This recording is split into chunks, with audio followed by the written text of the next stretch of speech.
Au départ, j'ai fait des études d'ingénieur parce que je voulais être designer automobile avant de me réorienter en marketing, de commencer à travailler dès le départ dans le monde de la mode chez Christian Dior Couture en tant que responsable petite maroquinerie pour finalement bifurquer par Tahiti avant d'arriver à Sydney et de fonder la franchise Franck Provo en Australie en 2008. C'est vraiment Sydney qui m'a attiré, le mode de vie que je m'imaginais parce que pour être honnête, je ne connaissais pas tant que ça, j'étais venu juste en vacances pour le travail 2 fois auparavant. Et le peu que j'avais vu m'avait donné envie, je m'étais dit, avant de venir ici je vivais à Tahiti et à l'origine je suis de région parisienne. Donc à Tahiti j'avais pris goût à la qualité de vie mais par contre la ville me manquait. Donc j'ai vraiment cherché le meilleur compromis possible entre les deux et je trouve que Sydney coche un peu toutes les cases. C'était en 2007 et le projet s'est concrétisé en 2008. Avec l'ouverture de ce premier salon le 17 novembre 2008. Je dirais que oui, puisque mon expérience était principalement dans le domaine du marketing avant ça. Et pour développer finalement une marque et une franchise comme Franck Provo, cette expérience marketing m'a beaucoup servi effectivement.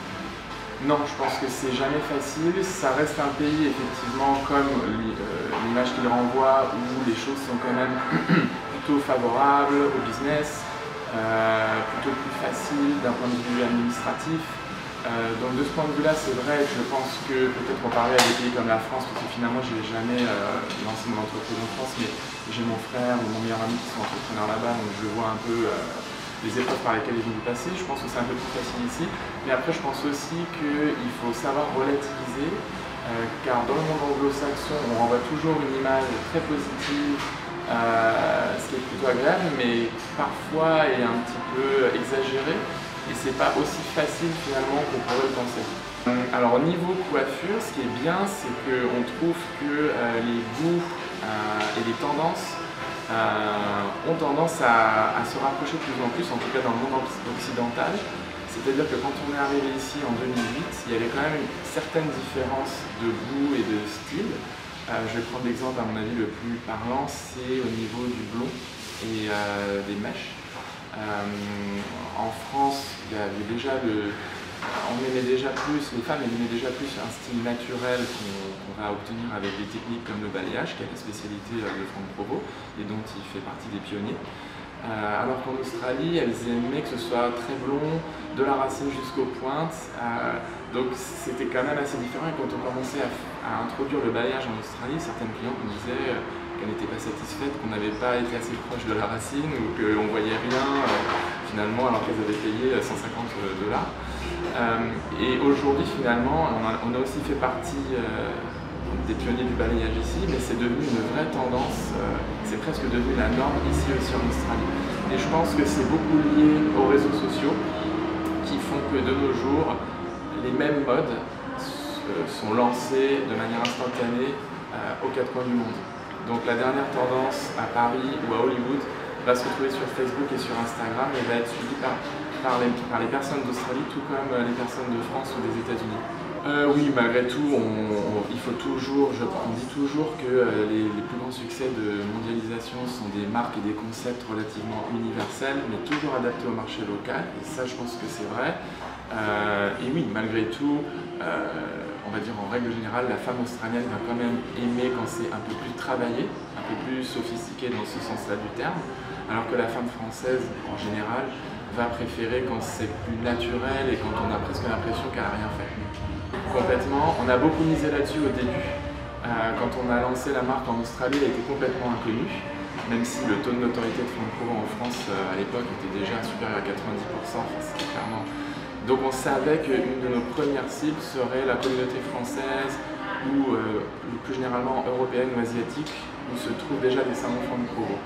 Et c'est clairement ce qui nous a aidé à lancer ce premier salon au départ, car oui, c'est une clientèle qui est venue tout de suite et qui était ravie. Je me rappelle de toutes ces femmes qui nous ont dit « Ah merci, enfin un salon français à Sydney », parce qu'elles me disaient finalement une des premières choses qu'on cherche quand on arrive dans un pays étranger, ça paraît bête, mais c'est quand même un coiffeur qui va comprendre déjà ce qu'on dit, même si on parle anglais, il y a des termes quand même techniques, et qui va aussi avoir les mêmes goûts Et c'est vrai que souvent les femmes françaises ici trouvaient que les coiffeurs en faisaient trop et que ça faisait pas naturel. Mais aujourd'hui, on a toujours bien sûr cette clientèle française ou européenne, mais c'est quand même forcément minoritaire, et heureusement. Donc je dirais que ce salon qui est peut-être un de ceux où il y a, avec Bondage, où il y a le plus de clientèle française européenne, ici c'est peut-être 10-15% de la clientèle. Alors il y a un réseau c'est un système de développement en franchise, avec des partenaires franchisés indépendants. Bien que certains salons appartiennent à la franchise, il y a aujourd'hui un réseau total de 14 salons, mais essentiellement sur Sydney, c'est-à-dire qu'il y en a 12 sur l'agglomération de Sydney et seulement un à Melbourne et un à Townsville. Donc clairement pour nous la prochaine étape de l'aventure, c'est de développer surtout Melbourne et même encore Sydney, puisqu'on pense que, même c'est sûr qu'il y a un potentiel pour plus de salons à Sydney, on pense au moins une vingtaine. Et toutes les grandes villes d'Australie, parce que Frank Pro reste une marque quand même assez urbaine.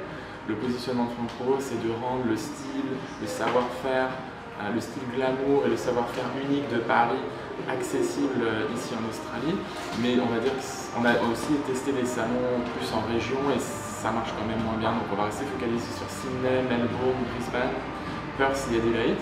Et c'est pourquoi aujourd'hui, la clé d'un développement réussi, c'est qu'on arrive à trouver les bons partenaires franchisés locaux dans chacune de ces villes. Oui, il y a clairement des différences culturelles, même si c'est un pays occidental, donc je pense qu'il y a sûrement moins de différences que si on allait en Chine ou dans des pays où la culture est radicalement différente.